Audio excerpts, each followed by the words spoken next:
What if I told you there are sounds that were never meant to be heard? Signals from the ocean, from space, and something much closer.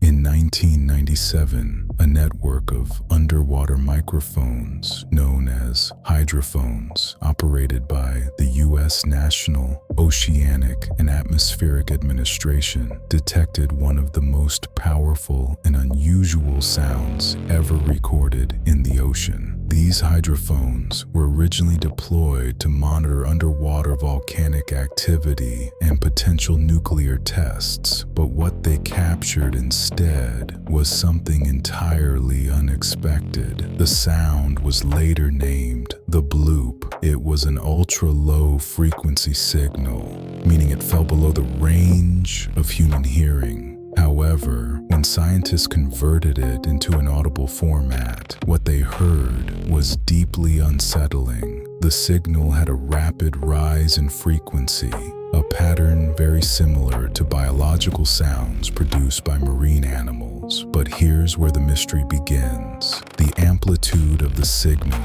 its sheer power, was far beyond anything known in marine biology. Even the blue whale, the largest animal on Earth, produces sounds that are significantly weaker. In fact, the bloop was so loud that it was detected by sensors over 5,000 kilometers apart. This suggests a source of immense energy. Initially, some researchers speculated about the possibility of an undiscovered deep-sea organism, something far larger than any known creature. After all, we have explored less than 10% of the ocean. The deep sea remains one of the least understood environments on Earth. However, as more data was analyzed, scientists proposed a more conventional explanation. They suggested that the sound could have been caused by an ice quake, the cracking and fracturing of massive ice sheets in Antarctica. When large pieces of ice break and shift, they can produce powerful acoustic signals that travel long distances underwater.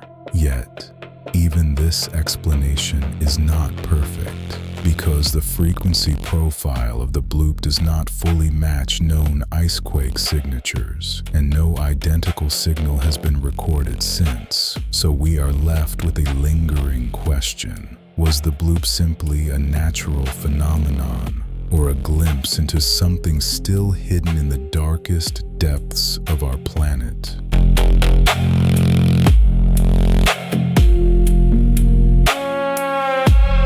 On August 15th, 1977, at exactly 10:16 p.m., a radio telescope known as the Big Ear, located in Ohio, detected a signal that would become one of the most famous mysteries in the history of astronomy. The signal lasted for 72 seconds, the maximum duration the telescope could observe that particular point in the sky due to Earth's rotation. What made this signal extraordinary was not just its strength, but its precision.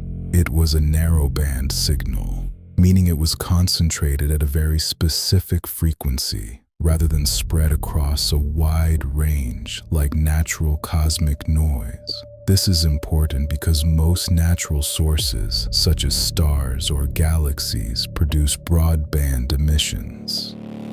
But artificial signals, like those created by human technology, are typically narrowband.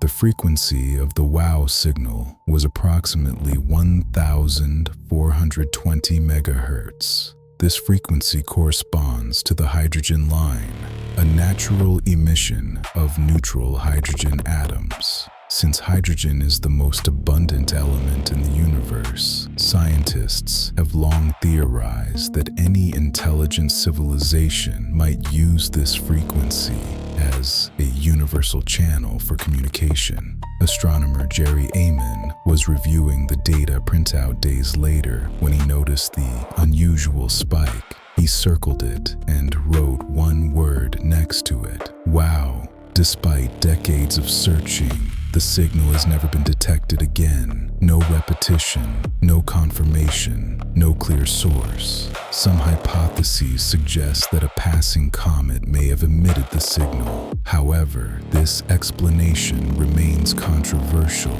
as the signal's strength and characteristics are difficult to reconcile with known comet behavior.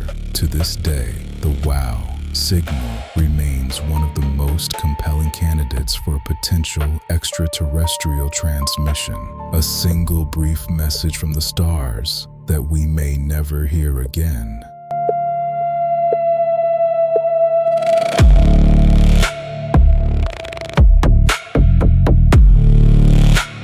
For over 4 decades, a mysterious radio signal has been continuously broadcasting from somewhere within Russia.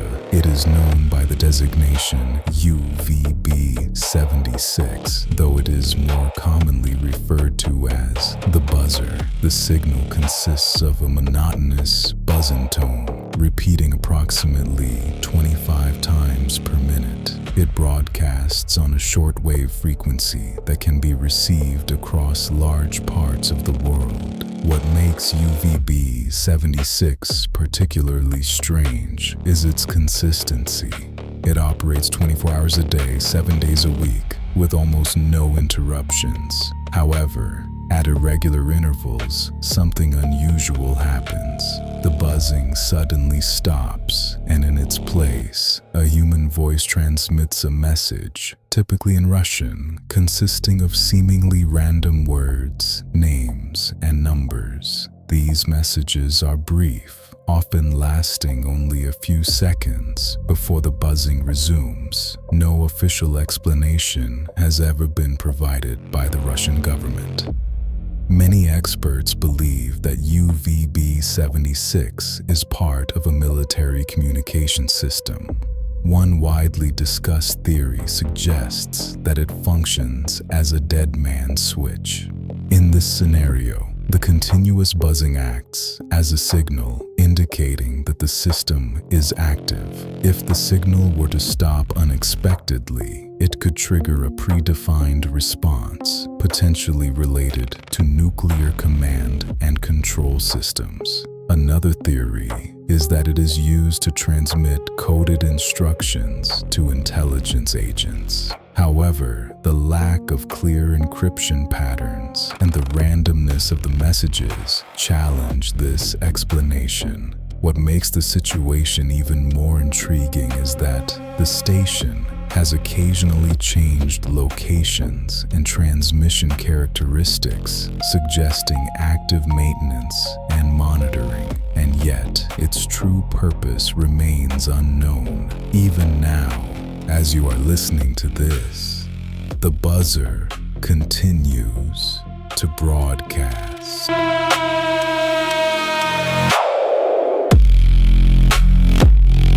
Fast radio bursts, or FRBs, are among the most powerful and enigmatic signals ever detected from space. They were first discovered in 2007 by analyzing archival data from a radio telescope in Australia. An FRB is a sudden burst of radio waves that lasts only a few milliseconds. But in that incredibly short time, it can release as much energy as the sun emits over several days. Since their discovery, hundreds of FRBs have been detected from distant galaxies, some billions of light years away. This means that the signals we are receiving today were emitted long before human civilization even existed. FRBs fall into 2 main categories. Some are one-time events.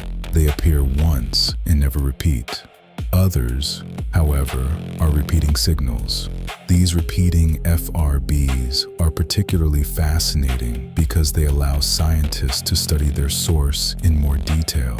The leading explanation is that FRBs are produced by magnetars, a type of neutron star with an extremely strong magnetic field. When the magnetic field becomes unstable, it can release massive amounts of energy in the form of radio waves. However, not all FRBs behave in ways consistent with this model. Some exhibit periodic patterns, others originate from unexpected environments. This has led to more speculative discussions. Could some FRBs be artificial in origin? Could they be the result of advanced technologies, perhaps even communication systems? While there is currently no direct evidence to support this idea, the possibility cannot be entirely ruled out, because the truth is, we are still learning how to interpret these signals, and until we fully understand them, they remain one of the universe's greatest mysteries.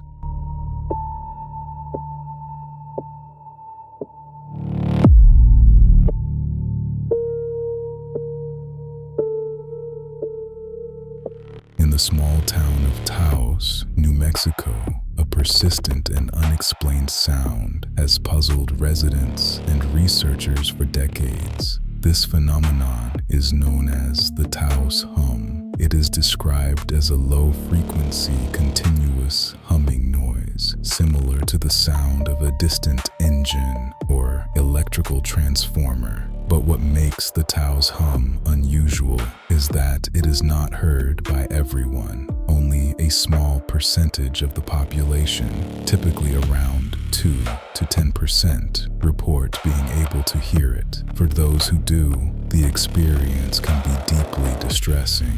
Some report headaches, dizziness, sleep disturbances, and difficulty concentrating. Over the years, multiple investigations have been conducted to identify the source of the hum. Scientists have used sensitive instruments to measure acoustic and electromagnetic activity in the area. However, no consistent external source has been identified. Some researchers suggest that the hum may be related to low-frequency sound waves interacting with the human auditory system.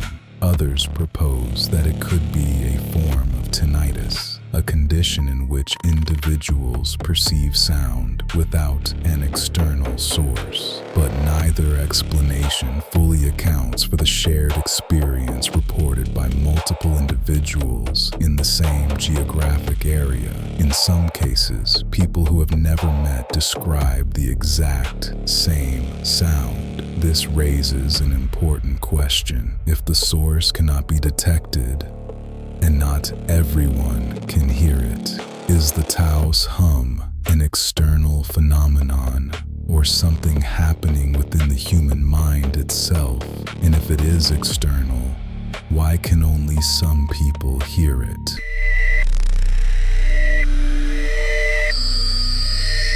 But here's what makes this even more disturbing.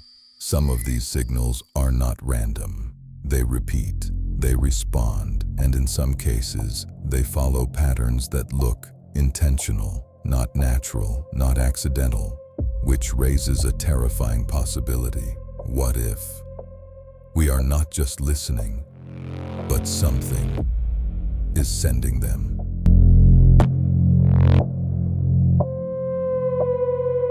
And the truth is, we still don't know what these signals really are.